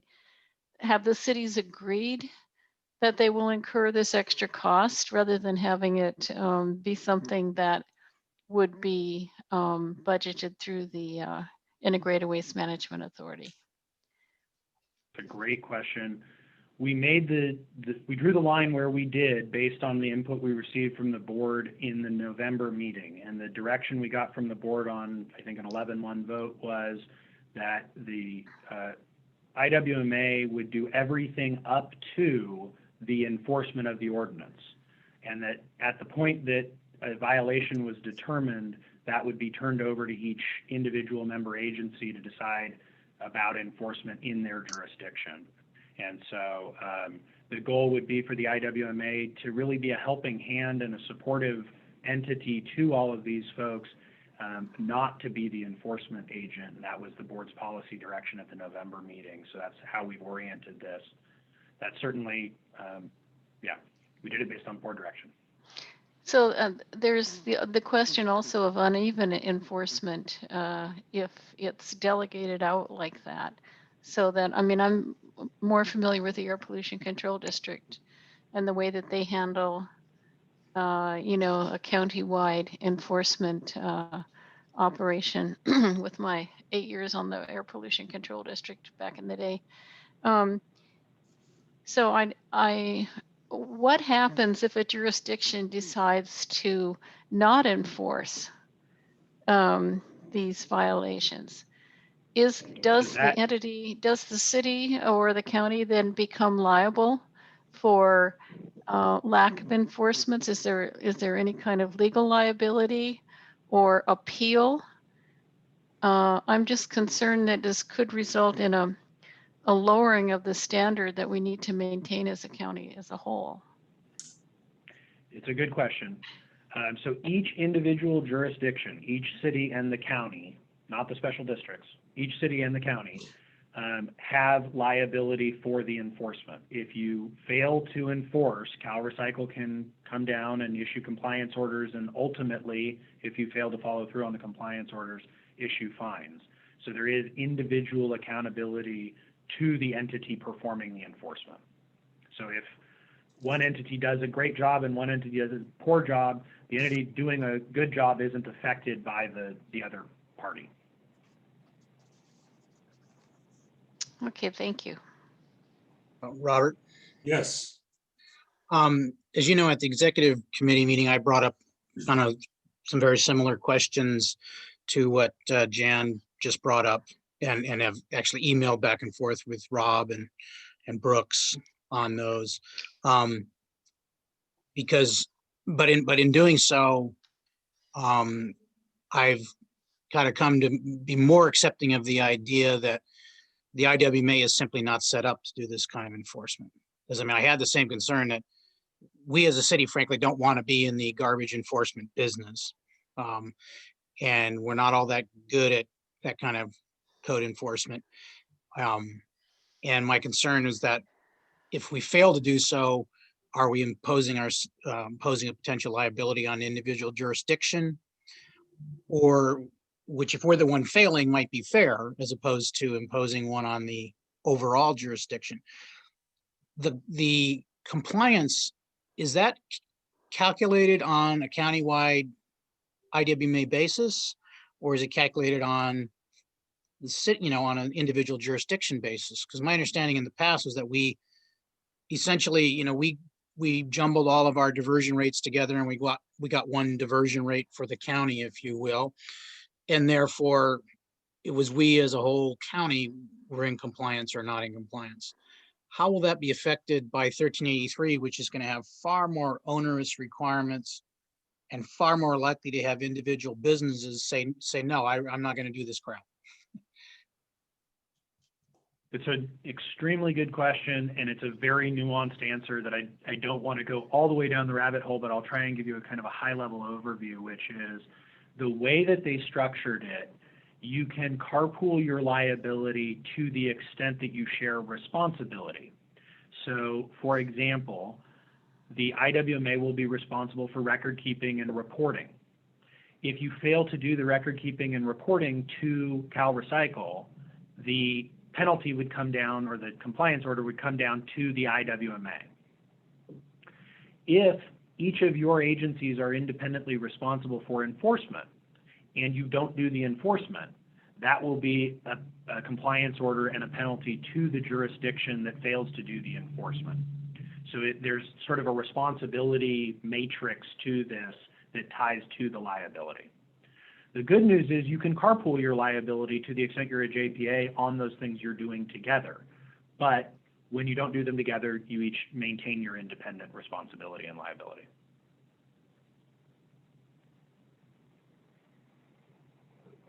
The other question is, you've had this slide you've showed several times relative to staffing.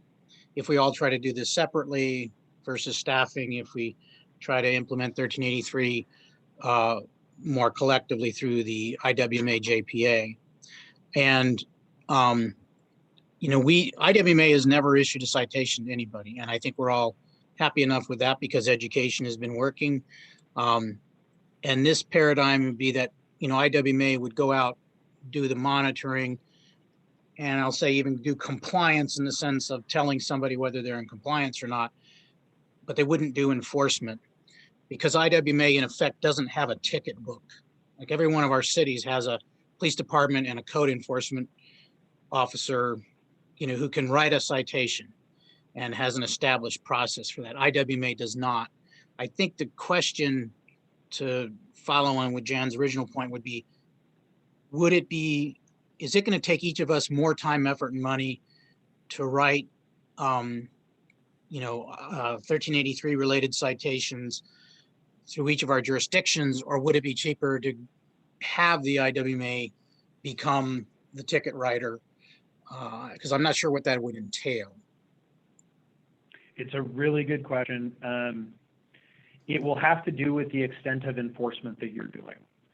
If you're really successful in getting compliance before 2024, I think it will be cheaper for each of you to absorb the code enforcement within your existing staffing because it'll be very minimal. You're writing, you know, one issue a month or one issue a year or something, right? It's not a big deal. It'd be cheaper to absorb within existing resources. If you fail to obtain community-wide compliance by 2023 and you're looking at, you know, some significant portion of non-compliance, 5, 10, 15% or more non-compliance, then having a pooled resource will be more cost efficient, but there are the issues of local control that get compromised in doing that. So Understand. I mean, I think, yeah, we all hope we don't have to write any tickets, but I have my fear of 1383 with its onerous requirements is that the state's going to turn us into bad cop. Okay, anyone else? Charles, I'll respond briefly to that. I know we discussed this at the executive committee meeting, but you mentioned bad cop and we also mentioned good cop. And it's difficult enough to go out and try to be the good cop and get people to do what they need to be doing. And we felt that the IWMA should try to maintain the good cop image, the helpful image, and that when it came down to the negative, then the supporting agency would be responsible. Any other questions of Rob? Mr. Enns, Ms. Arnold has her hand up. Debbie Arnold, please go ahead. Thanks, Robert. Hey, I really just agree with you with the comments you just made. I had my hand up before you said all that.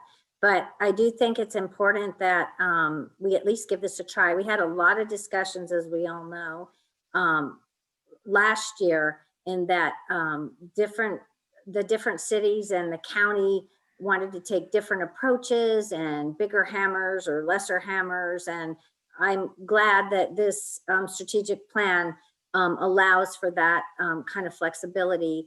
It boils down to a lot of what we go through and a lot of the time is with a lot of things that are discussed in all of our different agencies, the cities and the county, different needs sometimes and different, it's just different. Some of the needs and some of the waste that we're going to be dealing with in the more remote rural areas is going to be different from the higher density, especially our urban areas that have high density. So I think that I really appreciate the way Rob set this up so that the IWMA will be the good cop, as Robert just mentioned.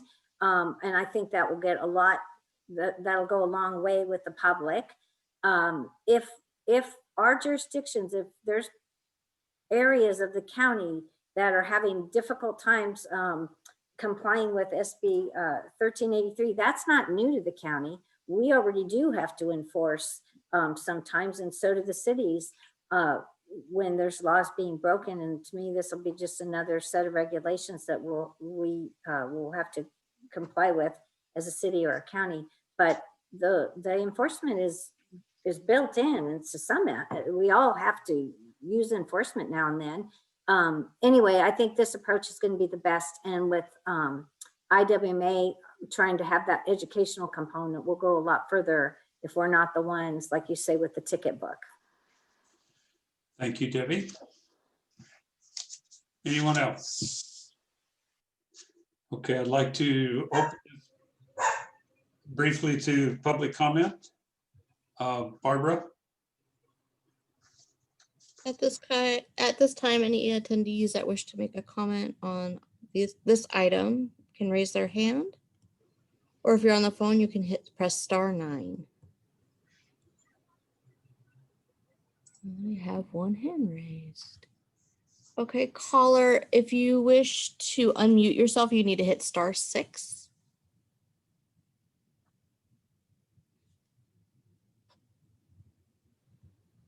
I am. Hi, President Enns and Yes.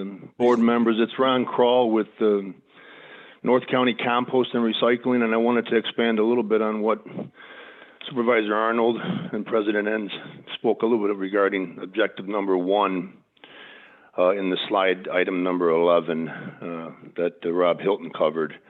Here at North County Compost and Recycling, we continue to expand our capacities to the permits that we have in place and have had in place to continue to handle not only all the green waste that we receive and organic and food waste. We recycle 100% of those waste streams.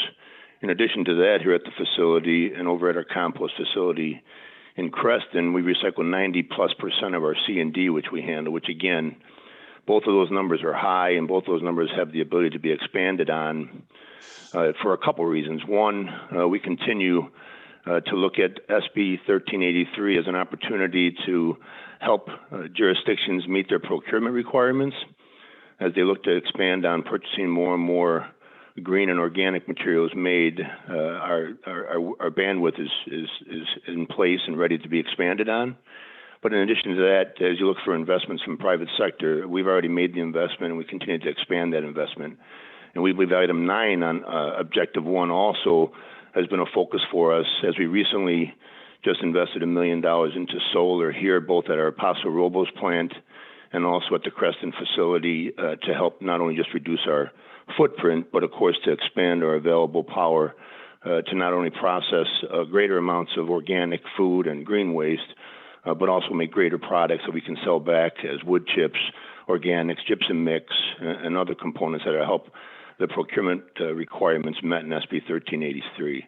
In addition to that, we've had in place now and continue to expand and finance a $2 million improvement at the facility here in Paso Robles to expand our volume. So our volumes are in place not only to respond to SB 1383, but to continue to be a partner with the North County and all the folks involved in diverting these waste streams and creating products. So both good points by President Enns and Supervisor Arnold. And I just wanted to expand on the fact that we are in place, permitted, and continue to invest like the $3 million we just did. Thank you. Thank you, Ron. That's very positive to hear that. And I know we're going to need those services and looking forward to a visit out to your Creston facility and learn a little more.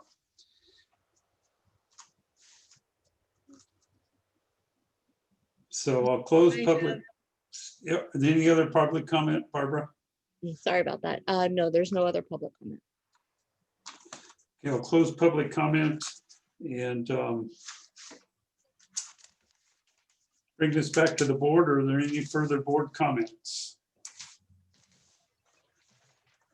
Okay, seeing none, staff has a very specific recommendation for the board under item 11 in your agenda. And a motion would be in order to accept staff's recommendation. I move approval. I'll of make staff's that motion, recommendation. Robert. Okay, I got two motions. Does somebody want to volunteer to be? I'll second. I can be the second. All right, it'll be Jeff Heller for the motion. Is that correct, Jeff? Yeah, so I move approval of item 11, approval of strategic plan element recommendation by staff. Okay, thank you. And Debbie Arnold second. Okay, we have a motion and a second. Any other board discussion? Seeing none. Cheryl, roll call vote, please. Mr. Heller, Yes. Ms. Arnold, Yes. Mr. Burbeau, Yes. Ms. Bright, Yes. Ms. Compton, Yes. Mr. Gibson, Yes. Mr. Hammond, Aye. Ms. Marks, Yes. Mr. Newton, Yes. Ms. Ortiz-Legg, Yes. Mr. Pashon, Yes. Mr. Storton, Yes. Mr. Enns. Yes. Motion passes unanimously. Thank you, everyone, for that. And thank you, Rob Hilton. Excellent report. And I also want to thank Rob, who also just did this entire thing for us at the executive committee. And so thanks again, Rob, for helping and being here. So with that, we can go to item number 12.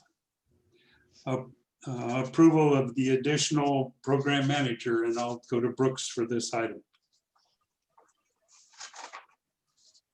Thank you, President Enns. So as you just heard from the strategic plan, our first goal will be to hire a program manager. And so I just want to give you a preview of what that would look like and where we are today. Is the program manager. So in this, can you all see the org chart? Yes. Okay. Yes. So we're just talking about the box in green, and you can see at the bottom is a legend there of the current positions versus what we will propose down the line. But for now, we're just talking about adding one new position, a program manager that will report to the program director. And then as we refine how many people we need and how much we could outsource, how much the jurisdictions can do, how much we might be able to get through an intern, we'll flesh out these gray boxes. But right now we're just asking for one position to help 1383 implementation. And if you notice from the job description, it's not written entirely around 1383 because we feel like moving forward, once it's in the maintenance mode, this position could shift over to HHW or another recycling activity as needed.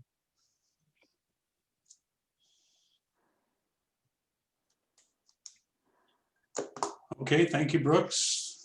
Board member comments. Yeah, Brooks, how soon would this position have to be implemented? In other words, do we have it budgeted and where would it land? It was not budgeted, but we do have funds in the capital projects in the budget because we carried forward last year's budget. And so the job description's in your packet, it's ready to go. I mean, we were talking about posting it tomorrow or Monday. Yeah, I've been going over the manager qualifications and everything. Do you think this is going to be hard to fill? I think hopefully we're starting early enough in the process that we'll get some good candidates.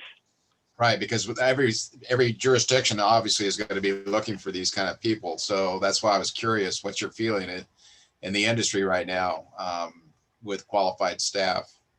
Yeah, I think we've got some interest. We've been kind of talking about it, that this was coming up with some people. So I'm feeling optimistic right now. Probably sooner the better than kind of what you're saying. Oh yeah, yes. Yeah. All right, thank you. Thank you, John. Anyone else? Karen Bright here, please. Karen, please go ahead. So Brooks, does this mean if you hire this person, does that mean that my city doesn't have to? Well, in some sense, yes. but there's a lot more to be filled. As you heard Rob say, there's a lot to discuss, and we'll be basically looking at the business case in every scenario. What's cheaper? Is it cheaper for your hauler to do it, or for us to do it, or your jurisdiction to do it? So not all of you would have to hire a program manager. Well, if we were not an agency, would you have to hire somebody to do this? Probably. I don't think you would have a staff member who has enough time to be able to do this and do their current job. right. So without the IWMA, we would have to have someone of this capability, basically. Yes, unless you had somebody who had very little work to do. Yes. Right. Oh, God. Okay. Thank you. Excuse me. Mr. Enns, Mr. Storton has his hand up. Keith, please go ahead. Great, thank you. I just figured out how to raise my hand, so that was really important. As far as Brooks, as far as hiring, the budget adjustment request is for the minimal amount, the low tier. Based upon competition and experience and stuff like that, is there the potential that this could, you could negotiate a higher amount, and does that need to be discussed or approved prior? Yeah, and the amount in the budget just was the bottom tier because we only have to fund this between now and July. And if this position is hired in July, that will be in next year's budget and it would be fully funded. Does that make sense? Yes, yeah, it does. It just, I guess there is some flexibility then as far as based upon someone's experience coming in, you may have to negotiate a salary. Yes, correct. So I would think, depending on their experience, we could go up to the midpoint. If we would go beyond that, I would probably discuss it with the executive committee. Okay. And then based upon a new program manager coming in, will that help us fine tune more, trying to figure out what we'll need out of a program coordinator and the other unidentified positions and what that may entail in cost in the future? Correct. That's why we're just showing you this position first and the other boxes are in gray because that has yet to be determined. Okay, very good. Thank you very much. Thank you. Thank you, Keith. Anyone else? Cheryl? I do not see anybody else's hand up, Mr. Enns. Okay, then I'll open this to public comment and ask Barbara, anyone's wishing to speak on this item. For anybody wishing to speak on this item, you can hit raise hand at the bottom of your screen, or if you're on the phone, you hit *9. And I have no public comment for this item. Okay, thank you, Barbara. I'll close public comment and bring this back to the board. Staff's recommendation is to approve the addition of a program manager position. So we need a motion for further discussion for staff's recommendation. Bruce so moves. Thank you, Bruce. Second, Hammond. Second by, was that John Hammond? Yes. Okay, thank you, John. We have a motion and a second. Any other board discussion? Seeing none. Cheryl, roll call vote, please. Mr. Gibson, Yes. Mr. Hammond, Aye. Ms. Arnold, Yes. Mr. Burbeau, Yes. Ms. Bright, Yes. Ms. Compton, Yes. Mr. Heller, Yes. Ms. Marks, Yes. Mr. Newton, Yes. Ms. Ortiz-Leg, Yes. Mr. Pishong, Yes. Mr. Storton, Yes. Mr. Enns. Yes. Motion passes unanimously. Okay, thank you, everyone. With that, we'll go to future agenda items and board member comments and future agenda items. Anyone wishing to comment or add something for future discussion? Karen Bright here. I do have a comment, if I might, please. Please go ahead. Thank you. I just wanted to comment on San Luis Garbage Company. I made a call to them, or actually I did make a call. I went online and entered a service request about my Christmas tree. I got a call back the minute I logged off, almost. I just want to say how impressed I was with their customer service and the way that they dealt with my request. I was just so satisfied and pleased. It was really amazing. So I just wanted to say that out loud to you folks. And I told them as well. It was just really satisfying to know that they truly do really. Anywho, you get my message. I was really pleased and satisfied by the way that they responded to me and the way that they took care of the issue. So thank you for letting me have my say. Thank you for that. And it's always good for any of us to hear some positive feedback once in a while. In concluding the meeting, I'd like to thank our new members, of course, Jan Marks and Dawn Ortiz-Legg for your participation today, your interest, good questions, and welcome aboard. Also like to thank. Excuse me, President Enns, but Mr. Storton had his hand up. I think he had something for our future agenda items or comments. Thanks. I'll just be real quick. I just wanted to add to some of the positive communication. 6 months ago, I wasn't sure if we were going to have an IWMA, and I just want to say thank you to this group for having some meaningful discussions and coming together in a way that we could work together. And I appreciate the fact that I'm able to serve on the executive board now, and just really look forward to the future that we have to work together to take care of some of these problems. So I just wanted to say thank you for everybody for working together. Thank you, Keith. And Scott, I just saw your picture pop up here, and I wanted to thank you as one of the new members. And also wanted to thank the executive committee. We had a robust discussion on all these items that we went over today. And I think we got a good group together. We're going to have a good year ahead of us. Brooks, any comments to conclude? No, just thank you to the new board members for making time to meet with me and get up to speed. And I know, Jan, you've been on the board before, so you're a little ahead, but we do have a handbook for you and some items for you to go over with us, and we look forward to that. So I have to say I was on the IWMA sometime between 1998 and 2002.